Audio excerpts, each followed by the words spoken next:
and spent 2 years in Economic Growth Center, Yale, in US. He has taught at the University of Ireland, Galway, and Institute of Social Sciences, The Hague. He is a labor economist and was elected president of the 63rd Labor Economic Conference, Indian Society of Labor, in 2023. She also worked in the International Labor Organization, ILO, Geneva, on various assignments, and was also an ILO consultant and a senior advisor to the National Commission for Enterprise for the Unorganized Sector, Government of India. She has been on various committees of Niti Aayog, Government of India, and Ministry of Statistics and Program Implementation, Government of India. She is an independent member of the Board of Governors, Indian Dairy Manufacturing Company, a subsidiary of the National Dairy Development Board, Anand, India. She is a member of the Board of Governors of the Policy Advocacy Group called BOGO, registered as a charitable company in Manchester, UK. He is currently on the Board of Governors of several educational institutions and on the editorial board of the Indian Journal of Labor Economics and the Journal for Development Policy and Practice, SAGE, Delhi. She is widely published in national and international journals.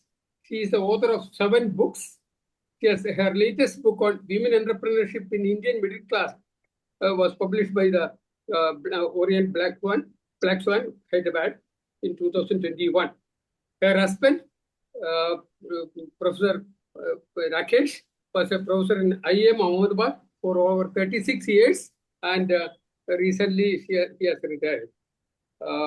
They are blessed with a daughter, Ankika, a scientist with PhD from the University of Chicago in cell biology, who heads the laboratory in King's College, London.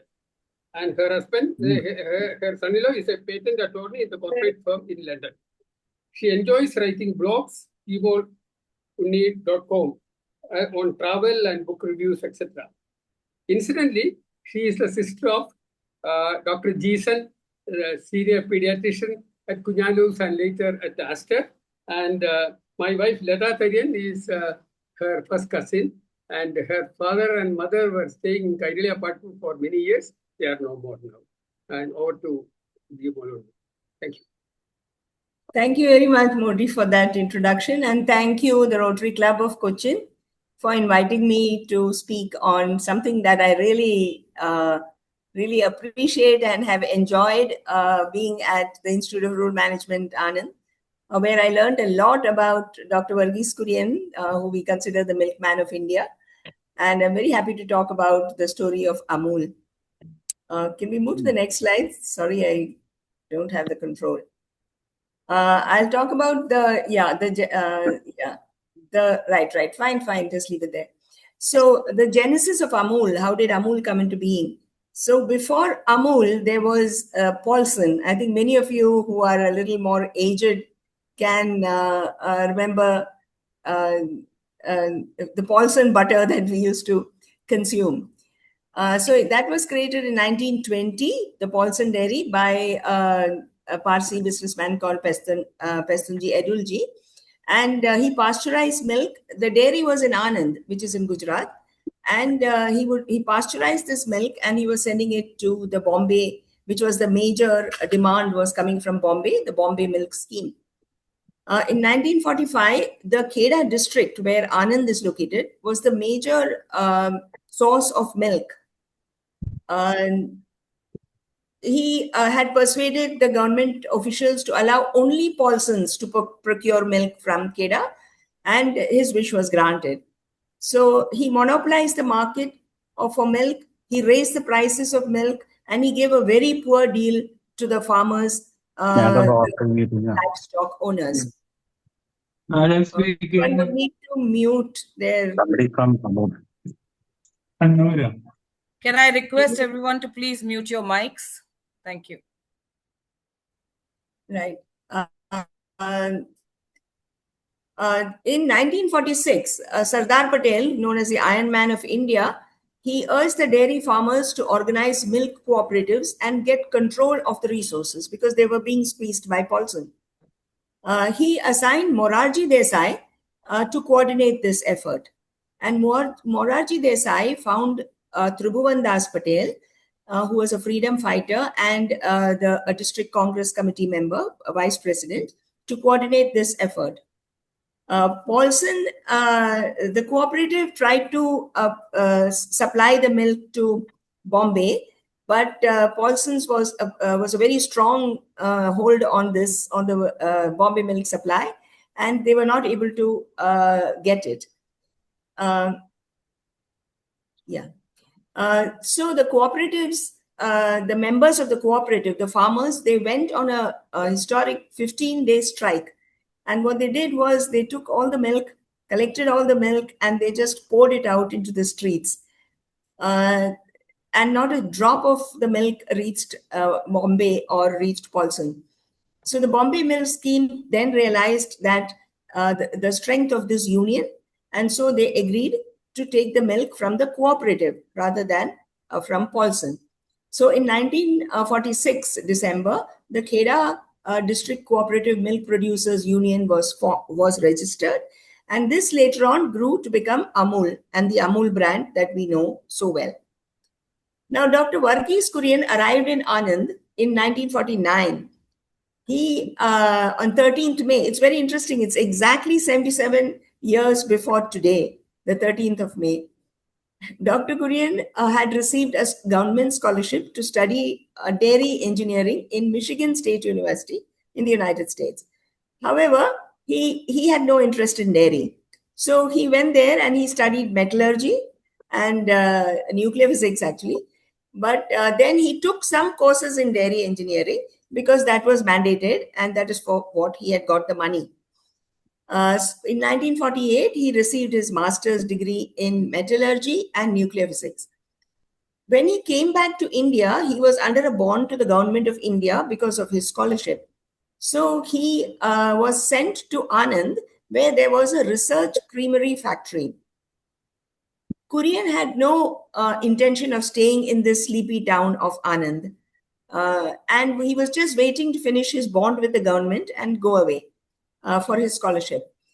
But staying there, he didn't have much work to do. So next to this factory was this dairy, the cooperative dairy. So because he was bored stiff, he would go and spend time in this dairy, which was being operated on some very, very old machines from World War I. The machinery would break down every other day, and Tribhuvan Das Patel requested Kurien to come and repair it, which he would do. Kurien was impressed by the drive and the whole commitment of the cooperative members, the dairy farmers operating this dairy farm. He, on finishing his government job, his government bond, the bond with the government of India, he wanted to leave Anand. But Tribhuvan Das asked him to stay for a few days, so he stayed. But Kurien, looking at this dairy, he realized that this dairy cannot operate on this very ancient machinery. So he told Tribhuvan Das that this plant machinery is not going to work, your dairy is not going to work, so you should buy some new machinery.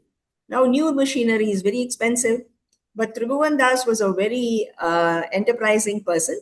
He managed to borrow funds from his brother-in-law, which he returned in the end, and he was able to buy this, the machinery. So Kurien, he ordered the machinery, and then he said, okay, now I'm going, I finished my stay here and I'm leaving. But Tribhuvan Das said that if you go away, who will set up this machinery and who will start the dairy? So Kurien said, okay, then I'll stay here for 2 months and I'll set up your dairy. So he stayed on to set up the dairy in 2 months. But then he started to enjoy this job, and he was so impressed by the cooperative members and the whole cooperative, the dairy cooperative, that he remained in Anand, in the AMUL, in the dairy, and that created this history where he becomes the Kheda Cooperative General Manager in 1950. Now, one of the big things that he did at that time was what they considered at that time a miracle. So in Kheda and in Gujarat in general, we don't get much cow milk. We get buffalo milk. Even at that time, it was buffalo milk. Now, it was in the 1950s, milk. It was assumed that milk powder could not be manufactured from buffalo milk. It was considered impossible. And the dairy industry, which was very strong in New Zealand and in the United Kingdom, the scientists over there also believed that you could not make skimmed milk from, you could not make uh, milk powder from buffalo milk. But Kurien had visited New Zealand and seen those dairies, and he had figured, and he had a friend with him, Mr. Dalaya. They figured out that it is possible. So he told the Bombay Milk Scheme Milk Commissioner that we can do this. We can convert buffalo milk into milk powder. And then they did a demonstration in Bombay, and the milk commissioner was convinced. Uh, but then the commissioner did not know that they had actually used skimmed milk. But the problem of converting the milk to milk powder comes when you use the unskimmed milk, which is what you get directly from the buffalo, because that tends to curdle within that machine. So Dalaya said, we have this problem. So Kurien said, no, we'll work on this. And so then they, use some sort of medical thing, and then they managed to get it done. Then at that time, Sardar Patel's daughter, Maniben Patel, had become a good friend of Kurien and his wife, Molly Kurien, and she would be there quite a lot of the time in Anand with them. So she managed to so they wanted to open a new dairy plant, and they got funding from UNICEF and other sources of funding as well. She managed to get an appointment from the Prime Minister, Jawaharlal Nehru, to come and inaugurate the plant. But they had ordered new machinery. It took a lot of time for that machinery to come. And by the time they set it up and so on, and they were afraid, and they had decided that they would demonstrate this creation of milk powder from buffalo milk to the Prime Minister, Jawaharlal Nehru. But then they were afraid, and Tribhuvan Das asked them that suppose it doesn't work, suppose the milk powder doesn't get created. So Kurien did a very interesting trick. He bought bags of milk powder, and he kept it on the upper floor where the hopper was. And he said that in case it fails, we'll just pour the milk powder down from there. And anyway, nobody will be able to tell where the milk powder came from. So he was that innovative, that enterprising, and no matter what, he was going to get things done. That was Kurien's character. So fortunately, the production of milk powder from buffalo milk worked on that day in front of the Prime Minister Jawaharlal Nehru. And that day was the 31st of October, 1955. 31st of October also happens to be Sardar Patel's birthday. Then the expansion of this thing happened, and Operation Flood is when they wanted to. So they wanted to expand this Amul dairy to Amul kind of cooperatives to all over the country. So in September 1965, they created the National Dairy Development Board, the NDDB, in Anand, which was registered as a society. And the purpose was to replicate the Amul model in all the states in India. And currently, all the dairies that you have, including what you have there, I don't know what it's called, Milma, or the ones that we see in other states, are all under the National Dairy NDDB, the National Dairy Development Board. So, and that helped to raise this. Now, in 1970, they got a large World Bank grant, and they got a very, very large program to make India self-sufficient in milk. So we were importing milk. In fact, we were importing milk powder. That is why this whole idea of making the milk powder ourselves for the lean periods when the buffalo does not give sufficient milk. So this Operation Flood, which was funded by the World Bank, was one of the largest dairy development programs. And this is what created at what we today call the White Revolution. That is the revolution of milk. And that is when Kurien came to be known as the Milkman of India. This was launched under the leadership of Dr. Kurien. And this was done through village level cooperatives, which is the AMUL board. AMUL. Now, when they started Operation Flood and they had so many cooperatives and so many dairies throughout the country, they started that. They found that they didn't have enough managers to manage these companies and these cooperatives. Now, the cousin of Dr. Verghese Kurien was Ravi Mathai, who was the director of the Indian Institute of Management in Ahmedabad. And Dr. Kurien used to be on the board of the Indian Institute of Management. So he tried very hard to get some of the graduates from the IIM to join the cooperatives. But they came and they did not understand this cow and this milk and this, this rural area and so on. And they would come, stay there for a few days and run away. Finally, Ravi Mathai told Kurien that you better start your own institute where you can make your managers who will operate these dairies and these cooperatives.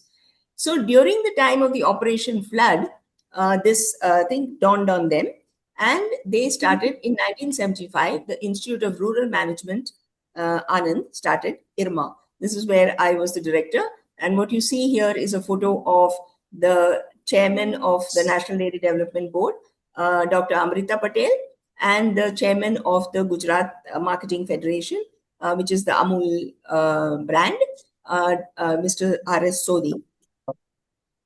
And now, what was their marketing strategy? So, the AMUL brand is not just milk coming from the Kheda cooperative. So, there are 18 milk cooperatives in Gujarat, which are like in the different districts, say Panchmahal, Banaskantha, Junagadh, Rajkot, all these various districts that we have in Gujarat.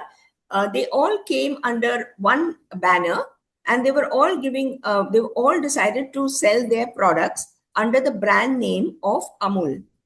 So that is an AMUL. They decided on this because to call it Kheda Cooperative, this would be too much. So they decided they'll call it AMUL, which is Anand Milk Union Limited. So that was the full form of AMUL. And so they decided the brand name of these products, which are going to come, which is not just milk, it's cheese, ice cream, and n number of products.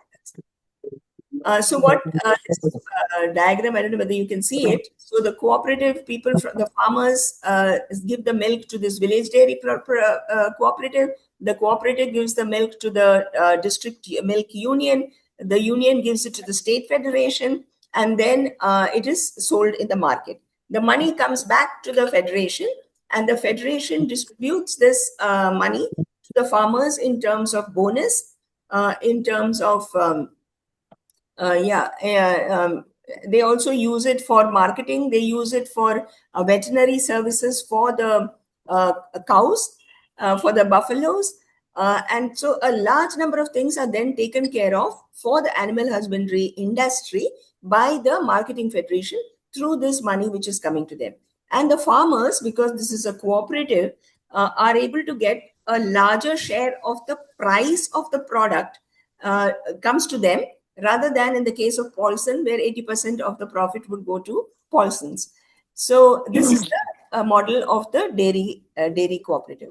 Yeah, can you make that smaller again? So another strategy they had was, there is a little video, but I can't show it to you now.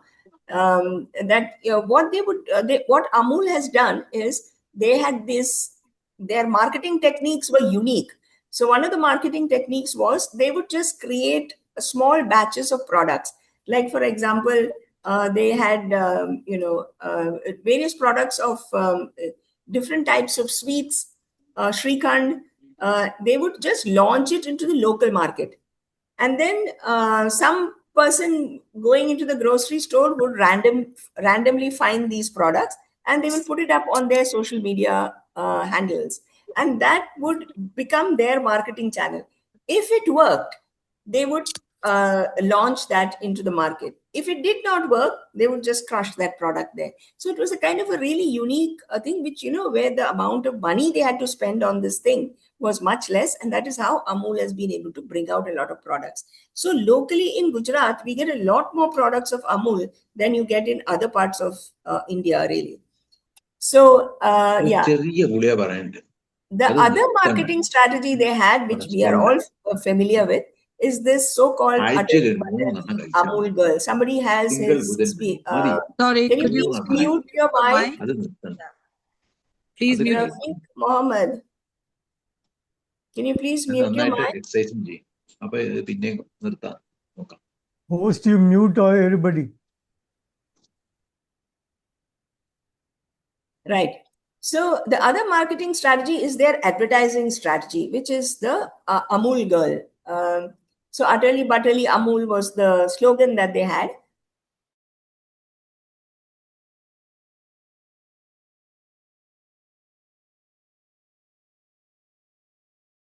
Please unmute yourself now. You have muted everybody else. Just unmute yourself. Got it. Right. So Sylvester Dacuna created this iconic Amul girl.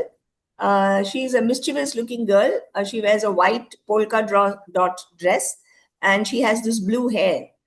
To arrive at this Amul face, Sylvester Dacuna actually went through the photographs of some 712 babies.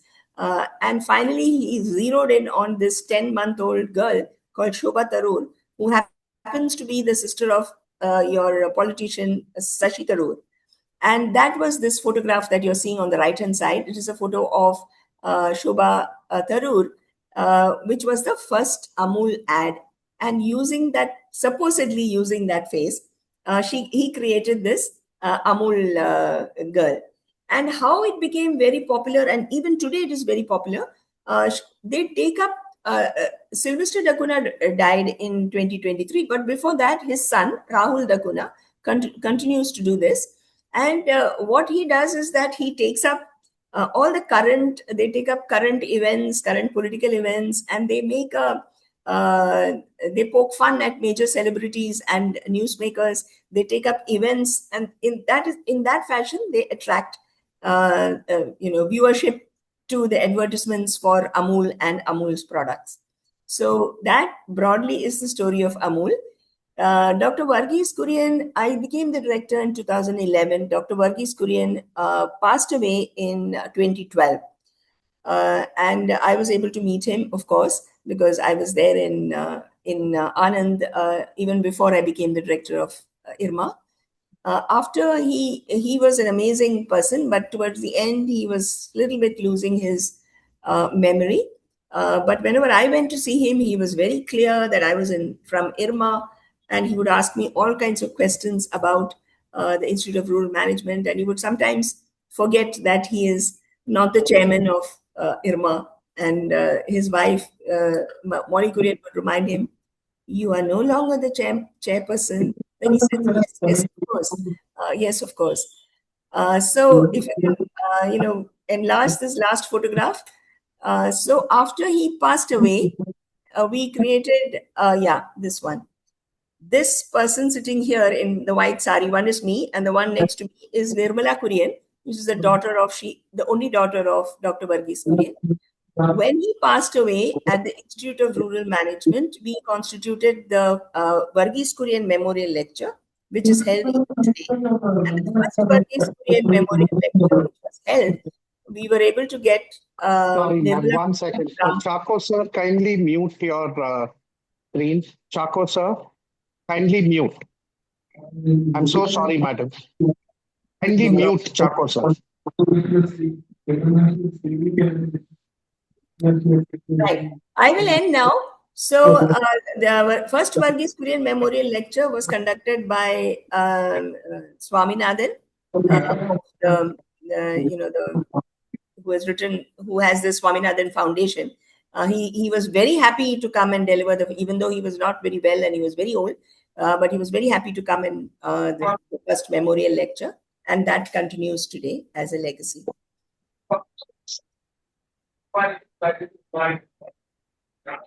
I will, I stop now. Yeah. The floor is open for questions. I'm so sorry about all the technical glitches, ma'am. I really apologize for that. No problem at all. The floor is open for questions. Ma'am, that is fascinating. Amul has permeated into our homes. I don't think there's a single house where there's a fridge without an Amul product in it. Yes. I did not know the connection that this was in competition to Paulson. Paulson is when you talked about old or ancient people. I belong to that group. I remember Paulson butter. Wasn't there a Paulson girl also? Just like you have an Amul girl? Yes, there was. Yes. And is Paulson still a brand, or it's not? No, it's gone out. It's gone. And you also mentioned that you get products of Amul in Gujarat, which you do not get in other parts of the country. I mean, in fact, so much so that in Anand you get even more products than you get in Ahmedabad. Like what? So different types of sweets. Okay. Different types of sweets, brands of chocolates. And then they have, of course, different versions of condensed milk, and all kinds of milk products are there. And not only milk products, they also started doing various types of food products coming from the dairy industry. So that's why they just make small batches of it and they try it out. If it works, they use it as a product. Otherwise, they kill it. It's a very genius-like marketing strategy that Amul has. Thank you. Thank you. Very interesting, ma'am. And I think Thank you. I had the opportunity to interact with Dr. Kurien way back in '98 when we visited Amul along with my then boss. And one of the things he told us is when he started this cooperative, even a person with one single cow or buffalo could, Yes. contribute his milk, and that helped all of them. And they got the money which otherwise the agents and brokers in the Bombay scheme were taking out things. Absolutely. And he also, like his uncle was the finance minister of India, Mr. Mathai, when he came in. Yes. So, and Mr. Mathai told him, you will work on your own. Don't expect any, recommendation or support from me. And that's how Mr. Kurien got onto it. Okay. And in humor, a real life incident when Mr. Kurien said, my boss then introduced me and said that the chef is a fellow Malayali like you. And Kurien said, if you want hardworking people, you need to get Malayalis. That's this thing. Thank you. Even when I was the director of IRMA, there were still the people that he had recruited. So my secretary was a Malayali. A number of the secretaries there were Malayalis. Even in IIM, many of them were. That's right. Malayalis are hard workers once they leave Kerala. So he has Dr. Verghese Kurien's story has been told in a book called I Too Had a Dream. Yes, I have read that, but I have a copy of the book. Yeah, it's a fascinating story because it really tells all. I've given the story in 10 slides, but in that, all that he had to deal with, the bureaucrats in Delhi, the ministers, including the Prime Minister, the Prime Minister Lal Bahadur Shastri was very impressed. He had come to Anand and seen this and was interested in spreading this. So later on, of course, it was Jawaharlal Nehru time that it happened, and so on. So his perseverance and that if he decides to do something, he was just going to do it. I mean, nothing on earth could stop him. No bureaucracy, no politician, nobody could stop him. That story it's an amazing story, actually. Interestingly, there is a incident I read. K.R. Gauri, when he was the industries minister, visited Kurien and asked him why don't you come to Kerala and start something similar? Then Kurien said, there are too many Malayalis there, he said. So then Gauri said, but you are a Malayali, but I am the only Malayali here, he said. So it's an interestingly about Kerala politics. It was reflected in that conversation. Incidentally, I think Khrushchev also visited your Anand, isn't it? Oh, yes. It's I mean, almost everybody would have visited Anand, the dairy. So incidentally, even if he did not... Yeah, is there a question? I said Amul just raised its price. By 2 rupees while you are speaking. While you were talking. What happened? Yeah. Amul raised the price of Amul milk. By 2 rupees. Just now. Just now while you're talking. Okay. because they were getting more publicity, I guess. Right. Ma'am, I have a question, ma'am, regarding the institute which trained the people for this co-op AMUL, called co AMUL. How was the, because it was something that was not done before, how was the subject matter created? What was I'm sure there's a lot of work that went into that to create something of that value. Right. So it's a unique institute, the Institute of Rural Management. Of course, now I don't know whether you people know that it has been converted to a university, a cooperative university. It's called the Tribhuvan Das Sahakari University. So Institute of Rural Management is actually a management institute inside that university. So there's a lot of unique factors about it. One, other than just teaching them the principles of management, they teach them about the rural economy and society. So there are a lot of courses which will be looking at the economy as a whole, the rural economy.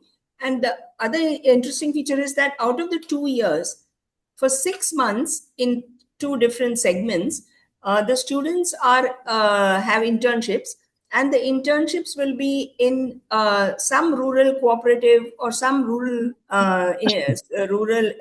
economic activity, and they would it would be in the remotest of regions. Sometimes they would talk to us, they won't even have the phone line, and they talk to me and they say that, oh, I'm sitting on top of a tree because that's the only place where I can get the phone line.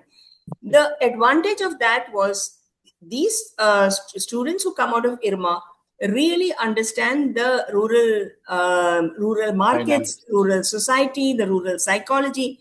So there used to be a tremendous demand for them, and all kinds of agribusiness people used to want to come and recruit from IRMA. The unique thing about IRMA at that time, at least, was that placement was not open. Only it had to go through a process. There was a committee of the faculty who would look at the proposal for placement coming from the companies, and only students were only allowed to, and placement was only allowed in organizations which worked for the rural area and for rural projects. So even within, and the board would scrutinize the new entrants to recruitment, to placement. In this fashion, they were able to make sure, and this was, of course, Kurien's idea, I'm sure, that you don't allow people who have been trained in this fashion to understand the rural economy and to understand cooperatives to sell shampoo. To sell shampoo, there are n number of management institutes. They would not allow companies which want to sell, those sachets of products to rural areas. That was a very lucrative thing that companies were doing at that point in time, and they wanted to hire our graduates to do that because they knew the rural area, they knew how to sell, to understand the psyche of these people and sell these products. But such companies were not allowed to recruit from IRMA. So in that sense, IRMA was an extremely unique institution, actually. Thank you. Any more questions? Yeah, sorry. Yes, Steve, please go ahead. Yeah. Good evening, Jimal. How are you? I'm fine, thank you. I may have missed it, but could you give me a bit of background to this Mr. Paulson? He didn't seem to be a what should we say, a particularly good character. He was a businessman. There's nothing wrong with his character. He was a businessman. He was doing what all businessmen do. So he was a Parsi businessman. I don't know too much about him. And he had a monopoly. He was able to bargain with the biggest market for milk was Bombay.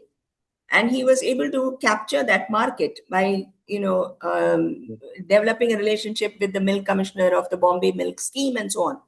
So he was monopolizing it. And he was doing what any industry does, squeeze the workers.